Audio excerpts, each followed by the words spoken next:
Welcome viewers. আজ অনেক দিন পর একটা অয়েল প্যাস্টেলের ভিডিও নিয়ে এসেছি তোমাদের জন্য। ভিডিওটা দেখতে হলে স্ক্রিনটা রোটেট করিয়ে নাও। বন্ধুরা তোমরা দেখতেই পাচ্ছ, একটা আমি গ্রামের দৃশ্য এঁকে নিয়েছি, রঙটা করছি। আমি সবকটা রঙ আমি বাংলায় বলে দেবো, তোমাদের কোনো অসুবিধা হবে না। এটা স্কাই ব্লু, মানে হালকা নীল যেটা বা হালকা ব্লু যেটা, সেটা আকাশে দেওয়া হচ্ছে। আমি ভিডিওর লেন্স ছোট করার জন্য একটু তাড়াতাড়ি করে দিচ্ছি। বাড়িতে অকারিওলো দিয়েছি একটু ডিফারেন্ট আনার জন্য, ঠিক আছে? অকারিওলো মানে, আর একটু হালকা হলুদ যেটা লেমন ইয়েলো লেখা থাকে সেটা দিয়েছি।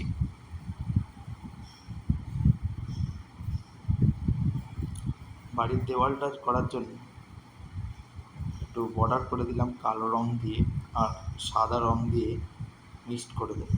তাহলে বাড়ির রংটা এসে দাঁড়াবে ধূসর বা গ্রে কালার যেটা, সেটা এসে দাঁড়াবে।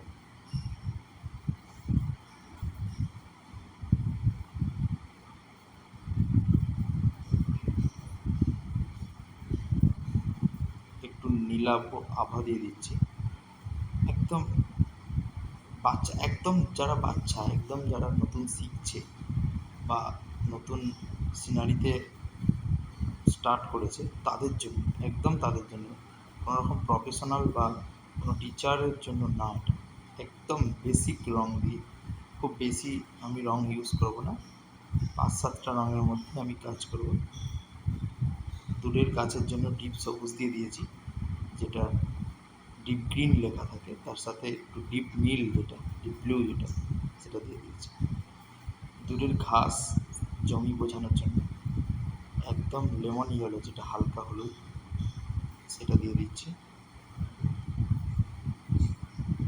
এরপর ডিপ সবুজ, সেটা একটুখানি শেড দেওয়ার চেষ্টা করছি। একদম নর্মালি, একদম মানে কোনো চাপ নেই সেরকম একটা রং করার চেষ্টা করছি। সহজ, একদম সহজ করে দেওয়া প্রথম, তারপর আস্তে আস্তে ডিটেলে যাওয়া হবে। তোমাদের নিজেরাই বুঝতে পারবে, যারা ফলো করো আমার আঁকা তারা নিজেরাই বুঝতে পারবে।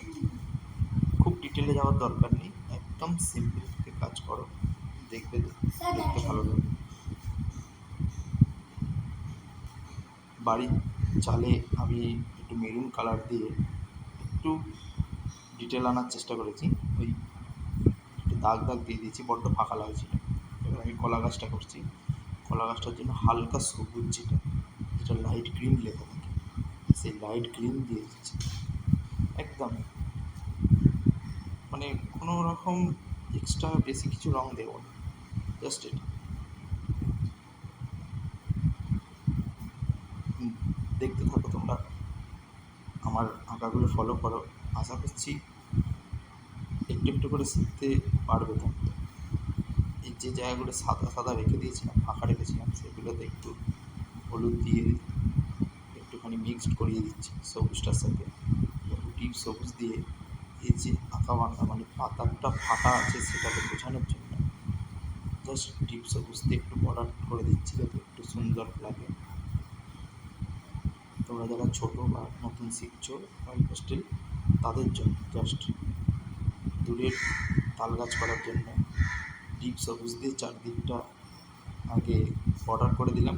তবে যেমন পেন্সিলে আঁকা ছিল সেই রকম কাঁচ করেই আমি বর্ডার দিয়ে দিলাম, দিয়ে ভেতরটা একটু হলুদ দিলাম এবং আবার বাইরেটা নিচের পাতাগুলো একটু ডিপ নীল দিলাম।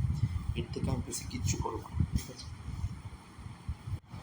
তোমরা যারা বিগিনার্স আছো, মানে নতুন অয়েল পেস্টেল শিখছো, তাদের জন্য একটা কথা বলছি, তোমরা রঙকে হালকা করে রঙ করো। রঙ করার সময় খুব হালকা করে করো, খুব বেশি ডিপ করতে যাবে না। প্রয়োজনে দুবার রঙ করো, কিন্তু একবারই রঙটা ডিপ করো, তাতে রঙটা খারাপ হয় এবং ভুল ভ্রান্তি হলে সেটা ঠিক করা যায়, ঠিক আছে? রাস্তার জন্য আমি খয়েরি কালারটা দিয়ে দিচ্ছি, তার সাথে অকারি হলে সেটা দিচ্ছি, যাতে রাঙামাটি বা বাঁকুড়া মাটির যে রাস্তা, লাল সেই লাল মাটি বোঝানো কালো শেড দিয়ে দিচ্ছি। আর দূরের ঘাসের মতন সামনের ঘাসটায় সামনের জুড়টা তাই হবে হলুদ আর সাথে সবুজের শেড দিলেই মোটামুটি বোঝানো যায়। মানুষটার জন্য লাল জামা করে দিচ্ছি, মানুষটার শুধু লাল জামা করে দিচ্ছি এবং যে ধুতি পরে আছে সেই ধুতিটা তোমরা নীল, কালো বা বেগুনি যে কোনো একটা কালার দিয়ে জাস্ট শেড দিলেই, যেমন শেড দিচ্ছি সেরকম শেড দিলেই বোঝানো যাবে যে কী পরে আছে। মাথার ঝোলাটার জন্য একটুখানি অকালি হলো আর ডিপ ব্রাউন দিয়ে শেড দিলেই বোঝানো যাবে যে কী নিয়ে আছে, মাথায় এই জিনিসটা নিয়ে আছে। বাকি মানুষের হাত পাওয়ার জন্য তোমরা খয়েরি ইউজ করতে পারো। সম্পূর্ণ ভিডিওটি দেখার জন্য তোমাদের সকলকে জানাই ধন্যবাদ। পরবর্তী ভিডিও আসবে, তোমরা দেখো, চ্যানেলটা সাবস্ক্রাইব করে নাও।